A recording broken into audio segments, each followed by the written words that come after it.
Hey, happy Homebrew Wednesday. Just taking the dog for a bit of a walk.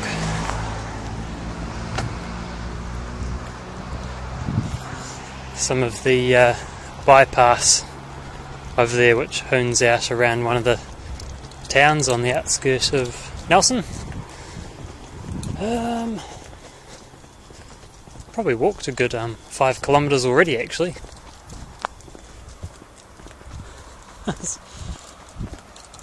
It's a bit dim using this phone camera, but oh well. So, what's been happening lately? I have got a couple things underway. First thing is the American Pale Ale, or Amber Ale. We'll see what sort of colour it comes out at. I added 100 grams of Amarillo the other night for dry hopping, and might just have a rest here actually. And that went alright. Man, it's a nice hop. It smells so good, and it's not even done yet. So. And as soon as I chucked that in, I could smell it coming out of the airlock, I tell you. So, actually in a few more days, I'll be doing another 100 grams of Amarillo. Total of 200 grams dry hopped. So, it's an American Pale Ale, I told you. What else we got going on?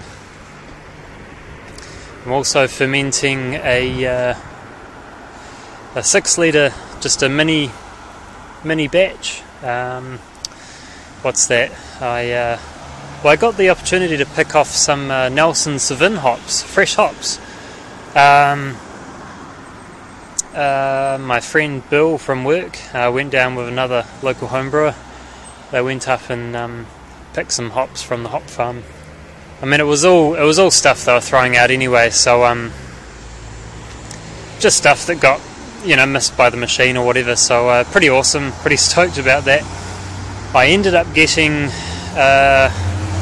1,200 grams, so 1.2 kilos of fresh Nelson Sauvin green hops. So stoked. I've used about 350 grams I've already used, and I made a harvest ale. So basically, good girl, I was walking the dog. So basically what I did was I boiled 20 grams for 5 minutes. Because it's a small batch, you don't need to boil it long. It already added about 20-25 IBUs just like that. So that's all I wanted, just slight background bitterness. Because all I'm using is dry spray malt, 1 kilogram. So that won't make a ridiculously malty beer or anything like that, so no point in bittering it too much. The main thing about this beer is that it's 300 grams of Nelson Sauvin, and all of that is dry hopped in a 6 litre batch. Boom. It's going to be really intense. I mean, it's sitting in the fridge at the moment, sitting about 21 degrees, and you open the fridge and bang, there's just like massive fruity aromas coming out of it. It's going to be intense, man. I've actually got a little clip which I'll play now, which is a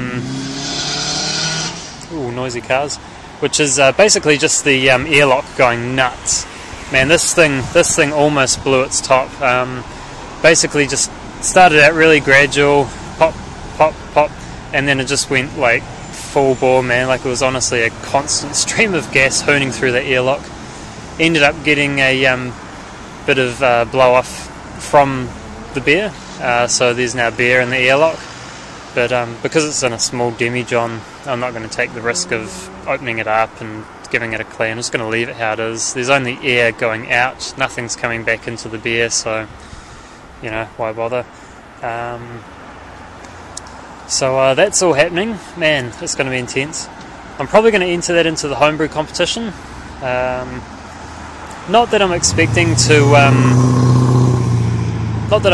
to get anything from it. It's basically just a just something to enter in, you know, because I don't have a lot of beers ready for it. So just a little something bonus for the guys to try and endure, I guess. What else we got going? Oh, that's right. We've actually got the man, it's noisy around here. Oh well. We've actually got the what do you call it? The non-distilled spirits, and that stuff's going all right. I just recently bottled all of it and flavoured all of it.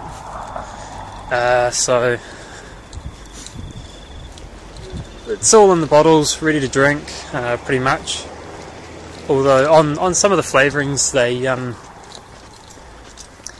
they do recommend that you leave it for 7 days to bottle condition, which I'm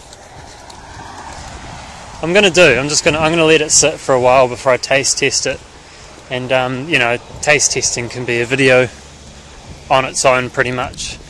So we'll do that, and I'll come back to you guys with a proper sort of taste test video. Man, getting some awesome aromas off some of these flavourings though. The Red Bull one smells pretty potent, I must say, and like the bourbons and dark rums, they smell alright. They don't smell overly strong or anything. There's nothing fancy going on there. So I don't know, we'll see how that turns out. Man, it's getting dark here. Just show you some houses on the hill. There you go. Woohoo! Exciting. So yeah, basically just going to let that sit, do a taste test video. Not expecting a great deal from it all. The thing is, with the wash, it actually does have a funny sort of aftertaste, and the aroma has kind of a funny sort of smell to it, so it's probably not going to be the most exciting stuff, but you know, it's an experiment, so that's how things roll, you know. We'll see what happens. So yeah, I know that's pretty much where we're at this week.